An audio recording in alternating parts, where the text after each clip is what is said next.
years ago, I was given the role of Chief Information Officer, Head of Central Services, and made a member of the Strategic Board. Quite a lot of responsibility, which I was delighted to take on, really excited about it. But now I had the strategic vision for the technology. I had a leadership of over 50 people and a contributing voice at the board. I mean, these are skills I've definitely been building on throughout my career. That was quite a tall order and quite a daunting task. I certainly didn't wake up that morning with all the skills that I would need to be successful at the job. Definitely the level of expectation that I put upon myself though. But thankfully, I had some great people that gave me some fantastic advice, and I'm going to share that with you now. Get good people around you. That might sound pretty obvious. I thought it was pretty obvious, and I thought I had this one nailed. I had great people around me, really intelligent, hardworking, diligent people. The trouble was, everything still seemed to be going wrong.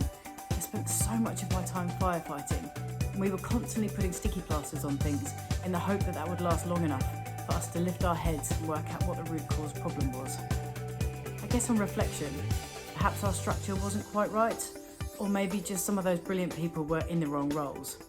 But when I look back on it now and compare it to how the team are today and how we operate, it is really different. I barely, if ever, get involved in the day-to-day operations of a particular team, except to note what a cracking job they're doing. I do from time to time work with the managers on some of the more complex challenges, staff challenges, regulatory or business needs, some of the more unusual challenges that we've been through, things like COVID and lockdown. But what I spend most of my time on now is thinking about the future and working on our strategy and how we're going to achieve our strategic direction for the firm's goals. I'm not saying our structure is perfect. I'm sure we'll continue to evolve and meet the challenging needs of the business. But the biggest difference now to how it used to be is it feels easy to achieve the goals that we're striving for, although the team might have a different view on that. Get out of the weeds. Now this one didn't quite seem as obvious to me at the time. In fact, I'm still not sure it does. What are the weeds and how does one get out of them? But actually the light bulb moment came for me in the form of delegation. I really thought I was delegating. I didn't hold on to information, I'd pass tasks on to the team so that we all worked together to achieve things. But I guess what I didn't do is then leave the team to get on with it by themselves. There is a fine line between interfering and supporting, and I definitely didn't have that balance quite right. Now when work is allocated out, I leave people to get on with it. I sit back and wait for them to come to me. Of course, that doesn't mean that I don't still offer support. My door is always open, as they say. But actually, I wait for them to ask. I don't offer my opinion unless it's asked for. And this means people get on with a lot more, and actually I get so much more time back. Rather than being in meetings all day, every day, I actually get to sit down and get my job done and focus on the strategy and the direction for where we're going. Focus on strategy, not on operations. You still think very operationally and not strategically. A phrase I've heard quite a bit in my career, but when it came to asking the question as to what that really meant, the answers weren't quite so forthcoming. But my current boss and managing partner of Crits, I think, puts it really succinctly.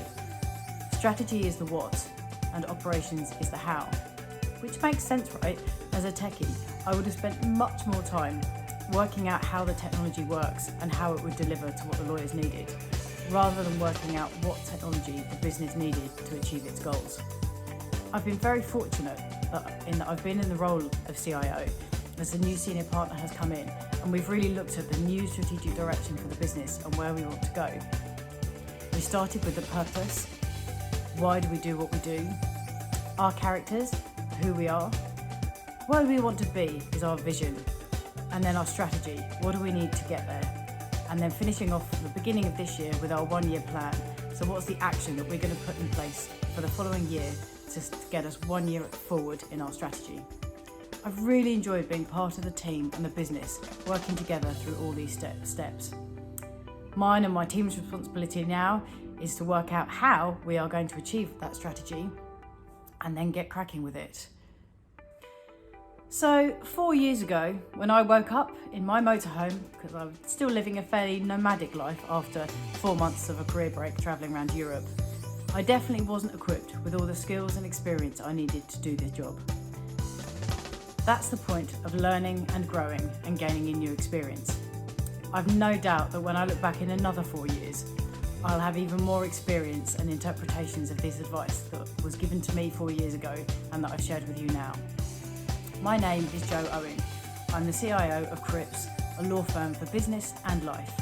Welcome to my vlog, where I'm going to give a heart-on-sleeve account of what it's like to be a CIO, how I got here, who I am, inside and outside of work. I look forward to going on the journey with you.